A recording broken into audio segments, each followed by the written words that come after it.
જય શ્રી કૃષ્ણ. આપ સર્વેને દિવાળીની શુભકામના. આજે હું દિવાળીનું એક ભજન સંભળાવું છું. આમ તો દિવાળી સાથે સંકળાયેલી કથાઓ આપણે જાણીએ છીએ બધા કે હાલો સમુદ્ર મંથન વખતે લક્ષ્મીજીનું પ્રાગટ્ય, સત્યભામા સાથે શ્રી કૃષ્ણજીએ નરકાસુરનો વધ કર્યો, પાંડવોનો વનવાસ પૂરો થયો, ત્યારની બધી કથાઓ છે કે ગણેશને લક્ષ્મીજીનું પૂજન સાથે શા માટે થાય છે. પણ આજે હું રામ અયોધ્યા આવ્યા એનું એક નાનું એવું ભજન 4 લાઈનમાં સંભળાવું છું. આવ્યા દિવાળીના દાડા કે રામ પધારશે રે લોલ. આવ્યા દિવાળીના દાડા કે ઘેર ઘેર દીપ પ્રગટાવો રે.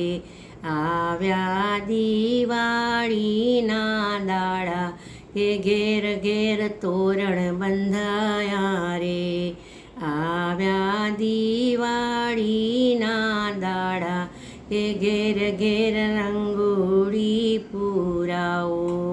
આવ્યા દિવાળીના દાડા કે ઘેર ઘેર દીપ પ્રગટાવો રે. આવી શુભ ઘડીઓ કે રામ અયોધ્યા આવશે રે લોલ. આવ્યા દિવાળીના દાડા કે ઘેર ઘેર દીપ પ્રગટાવો રે. એને અજવાળે કે રામ મારા આવશે રે લોલ. એને અજવાળે કે રામ અયોધ્યા આવ્યા રે લોલ. આવ્યા દિવાળીના દાડા કે ઘેર ઘેર દીપ પ્રગટાવ્યા રે.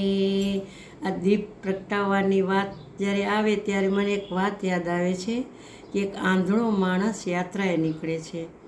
ચાલતા ચાલતા તે થાકી જાય છે, એટલે એને એમ કે કોઈ આશ્રમ કે ધર્મશાળા આવે તો હું થોડો આરામ કરી લઉં. ચાલતા ચાલતા એક ધર્મશાળા આવે છે અને ત્યાં તે આરામ કરવા રોકાય છે. હવે અડધી રાત જેવું થાય છે ત્યારે તે ચાલવા લાગે છે. ત્યારે ધર્મશાળાના માલિકે પૂછ્યું, અરે ભાઈ, હજી તો રાત બાકી છે, તમે ક્યાં ચાલ્યા? ત્યારે આંધળા માણસે કહ્યું કે મારે રાત કેવી ને દિવસ કેવો, હું તો આંખે આંધળો છું, મને કંઈ દેખાતું નથી. તો પેલા માણસે કહ્યું, ધર્મશાળાના માલિકે કહ્યું, થોડીવાર તમે ઠહેરો, થોડીવાર પછી દિવસ ઉગે ત્યારે જાજો. ત્યારે પેલો માણસ કહે છે, મારે રાત કેવી ને દિવસ કેવો, મારે તો જ્યારે મારો આરામ થઈ જાય ત્યારે ચાલવાનું જ હોય છે, મારા માટે તો કાયમ અંધારું જ હોય છે. ત્યારે ધર્મશાળાનો માણસ કહે છે કે તો તમે એક કામ કરો, તમને હું ફાનસ આપું, એ લેતા જાઓ. ત્યારે આંધળો માણસ હસીને કહે છે, અરે ભાઈ, મારે ફાનસનું શું કામ છે, મને દેખાતું જ નથી, હું આંખે આંધળો છું. પણ ત્યારે બહુ આગ્રહ માલિક કરે છે કે તમે ફાનસ લેતા જાઓ, કામ આવશે. ત્યારે આંધળા માણસને એમ લાગે છે કે ઠીક છે, બહુ આગ્રહ કરે છે તો કહે છે કે ના, મને જરૂર તો નથી. તો કહે છે, તમને જરૂર તમને નથી, પણ તમે આંધળા છો, જો તમારા હાથમાં ફાનસ હશે તો સામેવાળો માણસ તમને ટકરાશે નહીં. તો એને લાગે છે કે ઠીક છે, ચાલો તમારી ઈચ્છા પૂરી કરો, મને ફાનસ આપો. તો ફાનસ લઈને ચાલવા લાગે છે. ચાલતા ચાલતા ખરેખર એને ટક્કર લાગે છે. તો સામેવાળા વ્યક્તિને પેલો આંધળો માણસ કહે છે, અરે ભાઈ, તમને દેખાતું નથી, તમે શું આંધળા છો?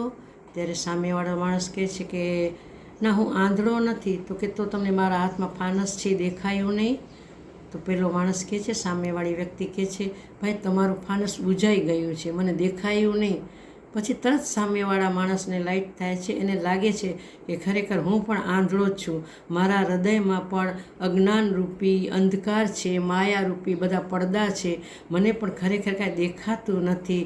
ત્યારે પેલો બંને જણા હસીને વાત કરે છે, અરે ભાઈ, હું તો આંધળો હતો એટલે મેં ફાનસ હાથમાં ઝાલ્યું હતું, પણ તમને ટક્કર લાગવાથી કાંઈ વાગ્યું તો નથી ને, તમને તકલીફ તો નથી પડી ને? તો એ કહે છે તમે આંધળા છો, પણ હું તો છતી આંખે આંધળો જ હતો. આજે તમે મારી આંખ ખોલી દીધી છે.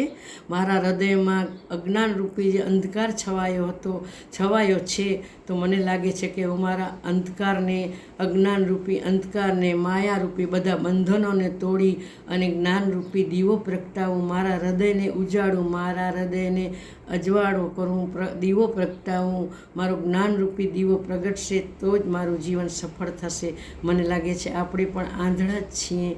આપણે પણ આપણા હૃદયમાં જ્ઞાનરૂપી દીવો પ્રગટાવીએ તો આપણે પણ દરરોજ દિવાળી જ છે. આપણે ઘરે પણ રામ આવશે, શ્યામ આવશે, ઘનશ્યામ આવશે, મા આવશે. તમે જેને માનતા હશો એ આપણે ઘરે પણ આવશે. જય શ્રી કૃષ્ણ. દિવાળીની શુભકામના સાથે જય શ્રી કૃષ્ણ.